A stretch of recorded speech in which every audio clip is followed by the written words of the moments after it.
पता नहीं कुछ ऐसे पर यूनिट मास, ठीक है। तो स्पेसिफिक हीट कैपेसिटी क्या होती है, वो जो होता है amount of energy required to raise the temperature of unit mass, ठीक है। और हीट कैपेसिटी क्या होती है, की वो कितनी जल्दी हीट अप उसकी पूरे मास की, ठीक है। तो इसमें वही वाला प्रॉपर्टी यूज़ किया गया है, C = C तो आ डैश। गया। थर्ड वाला क्या है, a piece of iron of mass 2 kg has a heat capacity, इतना मास है m, और उसकी हीट कैपेसिटी क्या हो गई, C डैश 966 जूल पर kelvin. Find heat energy needed to warm it by 15 degree Celsius and its specific heat capacity in SI। पहला part भी नहीं हुआ।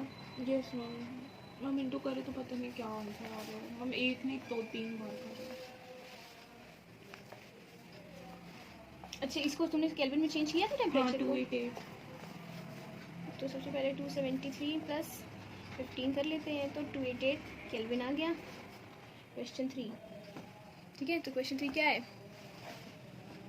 जैसे मास हमको कितना दे रखा है 2 kg और हीट कैपेसिटी यानी कि C डैश कितना हो जाएगा 966 जूल पर केल्विन। क्या फॉर्मूला होता है, C = C dash upon m, ठीक है। क्योंकि C जो होता है वो कितना होता है Q अपॉन, लगेगा कि उसमें तो हम लोगों को क्यों इसमें क्यों निकालना, तो m × C × डेल्टा T। तो डेल्टा T कहाँ पता है तुमको, तो बस T पता है, चेंज थोड़ी पता है तुमको। अच्छा, वार्म इट बाय वही। तो इससे अगर नहीं आएगा तो वो करके देख लेंगे। मैम शायद कभी मेरा नहीं आ रहा, इसी से आंसर आएगा क्योंकि ये एक फॉर्मूला इसमें यूज़ होगा और एक होगा C = mc डेल्टा T, ठीक है। तो सबसे पहले अच्छा हाँ Q, ठीक है। तो heat energy needed to warm it by 15 degree Celsius और उसकी स्पेसिफिक हीट कैपेसिटी पहले C निकलेगा फिर होगा शायद। हाँ, मैंने ऐसे तो वही तो यहाँ पे C कैसे रखोगी, नहीं तो फिर क्योंकि C डैश पता है ना हमको। तो यहाँ पे सबसे पहले हमको M पता है और C नहीं पता है, डेल्टा T पता है। डेल्टा T क्यों पता है, क्योंकि warm it by 15 degree Celsius का मतलब कि 15 डिग्री सेल्सियस क्या है, वो delta T change in temperature है, ठीक है। तो सबसे पहले हम लोग क्या करते हैं, Q तो निकल ही नहीं सकता, सबसे पहले C निकाल करके देखते हैं। C डैश क्या है 966 अपॉन मास 2 kg, 2 4 साइड 8 2 8 16 और 2 3 तो ये कितना आया 483। इसमें MC डेल्टा T लगाना है। Q = मास 2 kg था और वो कितना था 483।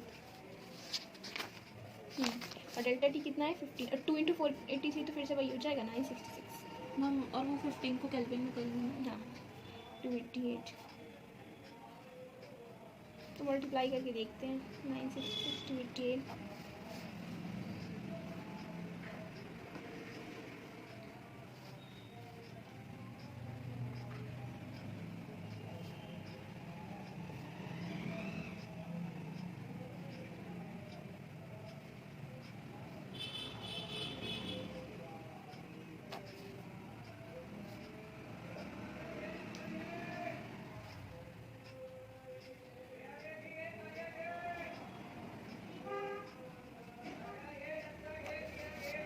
कितना आया ये 278 जूल, जो कि इतना नहीं आ रहा है।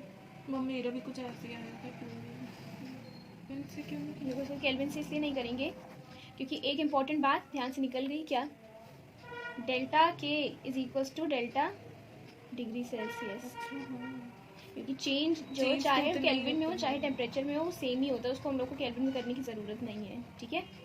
तो यहाँ पे क्या होगा 966 × 15, ठीक है। तो ये क्या हो जाएगा 14490 जूल आंसर पहले पार्ट का।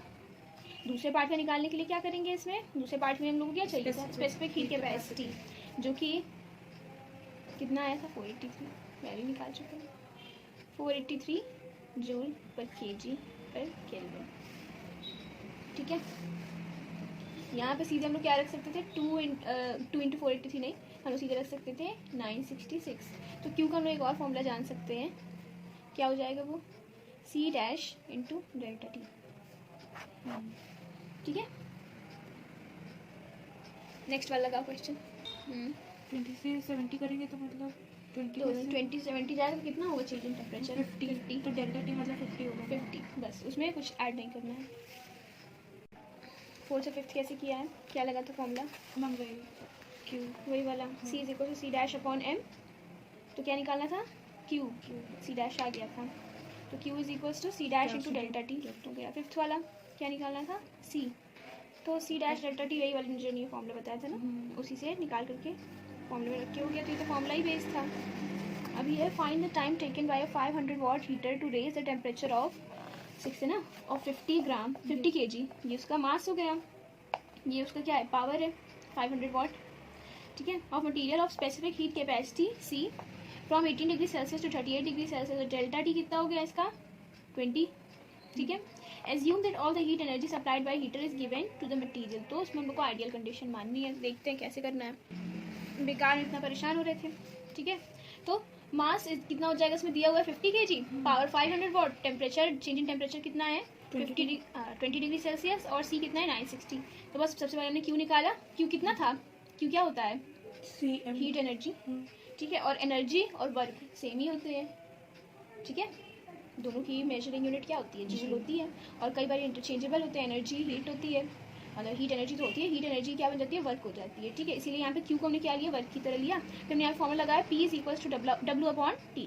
तो P दिया ही हुआ है तो रख दिया, और W दिया ही हम निकाल लिया, यहाँ से इसको रख दिया। और यहाँ से हम लोग चेंज इन टाइम निकाल लेंगे। सबसे पहले सेकंड में आएगा, सेकंड को हम लोग ने क्या कर दिया? मिनट में कन्वर्ट कर दिया 60 से डिवाइड करके, ठीक है। अगर 60 से डिवाइड करने के बाद भी अगर बहुत बड़ा नंबर आ रहा होता है तो हम उसको दोबारा 60 से डिवाइड करके क्या कर देते हैं? R में कन्वर्ट कर देते हैं, ठीक है। तो ऐसे करना है क्वेश्चन। 7th क्वेश्चन में तुमको क्या दिया हुआ है? पावर दिया है, चेंज इन टेम्परेचर यानी कि डेल्टा टी, मास दिया है यानी कि M पता है तुमको, डेल्टा टी पता है तुमको, ठीक है। बस तुमको क्या नहीं पता है? C नहीं पता है और Q नहीं पता है, ठीक है। तो Q तो इजीली निकल सकता है, अभी पिछले वाले से ही तो बताया था। P is equal to W upon T, P into T कर दो, W आ जाएगा, W ही Q होता है, ठीक है। उससे C आ जाएगा तुम्हारा और C डैश आ जाएगा। फर्स्ट सेकंड पार्ट हो गए। जैसे भी तुम यहाँ सेकंड और मिनट का पूछ रही थी, सेकंड वाले में हम लोग हमेशा क्यों सेकंड करेंगे? देखो जैसे कि ये पावर जो था ये किस यूनिट में दिया था? ये वॉट में दिया था, ठीक है। और ये टाइम जो है ये सेकंड में दिया था, और ये वर्क जो है किसमें होगा? जूल में होगा। जब तीनों की हम लोग SI यूनिट की बात कर रहे हैं तो तीनों को SI यूनिट में रखो, कन्वर्ट मत करो किसी को। ये वॉट को हमेशा सेकंड से ही मल्टीप्लाई होने दो, ठीक है। जब सारे SI यूनिट में रहेंगे तो सबको SI में रहने देना, ठीक है। तो तुमको M दिया हुआ है, C दिया हुआ है, डेल्टा T दिया हुआ है। क्वेश्चन 8 है ना, क्वेश्चन 8। तो सबसे पहले फॉर्मूला लगा के हमने Q निकाल लेते हैं, ठीक है। 0.5 to 4200 और डेल्टा T कितना है? 25 है। इसको कैलकुलेट किया था, कितना आया था? मल्टीप्लाई कर देंगे 50 इंटू 42 इंटू 25, ठीक है। ये आ रहा था तुम्हारा, कुछ मिस्टेक तो नहीं की है? मैंने 5 का अपॉन 10 करा था, तो इसमें कहीं के कट जाएगा। ये 8400 क्यों लिखा है?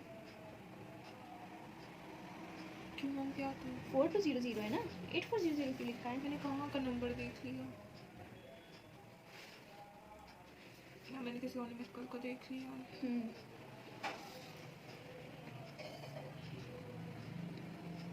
ठीक है, तो इतना आ रहा है। अब इसमें टाइम टेकन पूछा हुआ है, तो टाइम टेकन क्या हो जाएगा? P is equals to W upon T। Powers में दे रखा हुआ है, ये आ जाएगा। ये जो पावर था 30 जूल पर सेकेंड, इसको हम लोग पावर मान लेंगे। क्यों? यूनिट से पहचानेंगे, जूल पर सेकेंड। वो क्या होता है? वर्क अपॉन टाइम होता है, ठीक है। 9th है, a mass of 50 gram of a certain metal at 150 degrees Celsius is immersed in 100 gram of water at 11 degrees Celsius. The final temperature is 20 degrees Celsius. तो मास कितना है उस मेटल का? 50 ग्राम। उसका टेम्परेचर कितना था इनिशियल? 150 degree Celsius. और final temperature कितना है? 20 degree Celsius. Calculate the specific heat capacity of the metal, assume that the specific heat capacity of water is इतना।